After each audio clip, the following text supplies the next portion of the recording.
evening, City Council and Mayor and citizens of Mesquite. I have one question about the intersection. Oh, no. My name is Harrison Jones.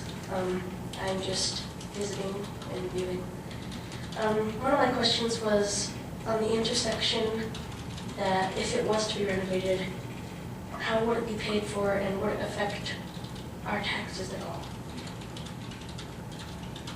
We'll answer that as soon as we can get done with public hearing. Okay?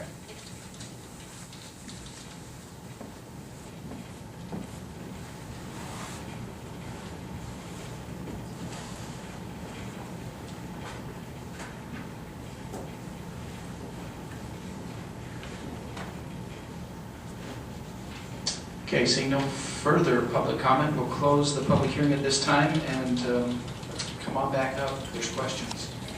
At least a few of them anyway that I can see.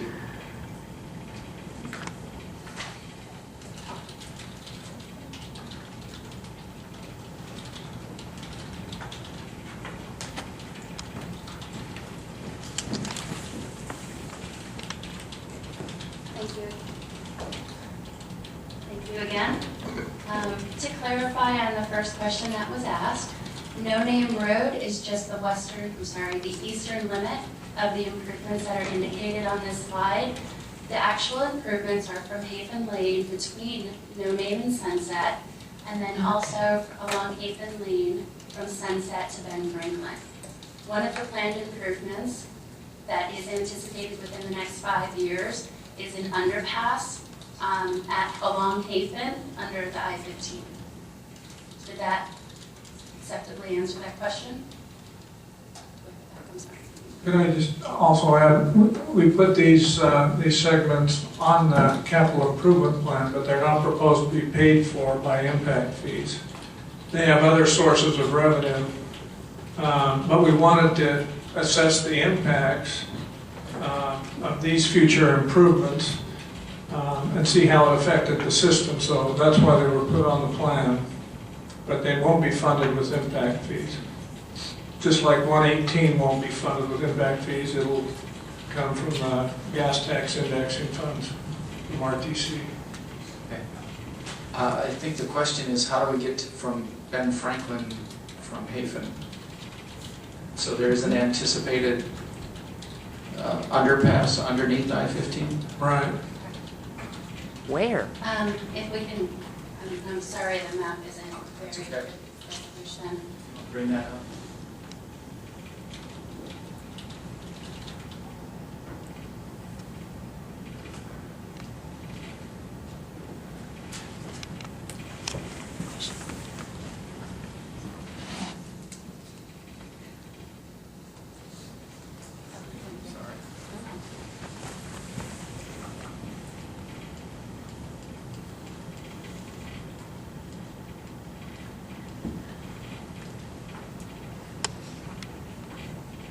This makes it a little bit difficult to see, but essentially what is anticipated as part of the transportation improvements in the next 5-year period is that Haven Lane would extend to the west, cross underneath I-15, and come out along Pioneer on the west side or the north side of 15,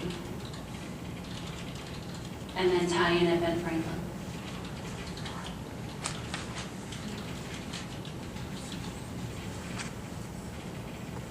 Question?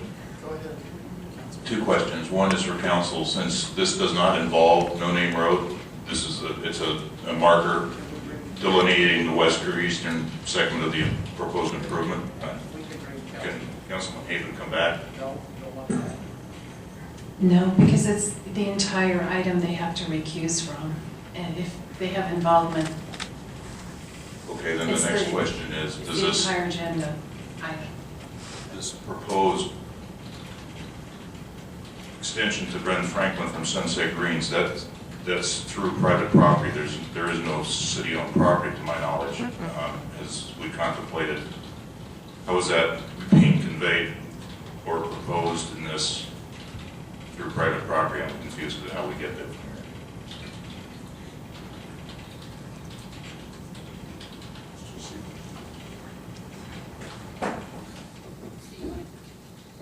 Yeah, I mean, this right away would have to be acquired. Also, these projects, if the funding doesn't come through as anticipated, they're not going to happen, obviously. But again, they were put on the plan primarily to evaluate their impacts with the rest of the improvements in the system. So the fact that they're in the plan does not necessarily mean they're a realistic possibility. It's just conjecture, more or less. It's an option that was evaluated down the road. Obviously, a lot of things would have to come into play, the funding, the acquisition of right-of-way, et cetera.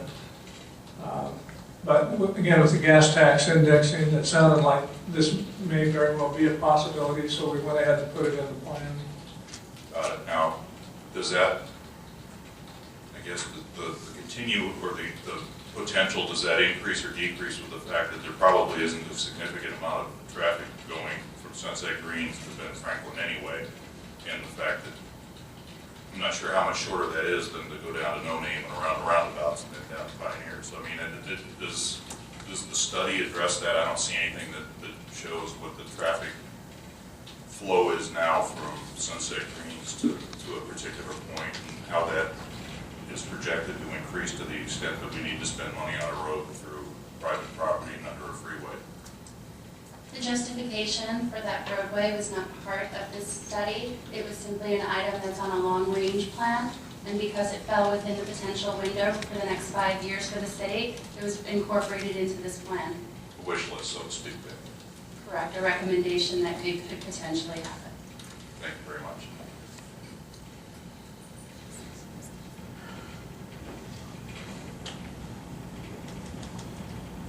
So unless Barb's golf game really gets bad. I have one more. Go ahead. I see that the Riverside and Hafen is the first or the next signal that's being proposed, and I get it. I see why it's reached the level C and it's projected to increase. A lot of the public has been concerned about Grapevine and Pioneer. I know that the traffic study shows it as a B currently, so it clearly doesn't reach to that level yet. But it looks like it goes to a C in the not too distant future, so that would potentially be the next signalization or signalized intersection. Is that fair to assume? There's the potential that that is a possibility. However, roads have a tendency to equalize as new roads come on board and as new developments go into different locations. So what might be a potential C or a future C in the next, looking at this one and then looking 5 years down the road, might not be a future C. So in this case, the only one that was identified as falling below was the one that we have included in the plan. In the next 5 years, this study is updated every 3 years because we do know that as development is spurred on, there is potential that things that might have not been anticipated might come on board sooner. Got it. Thank you.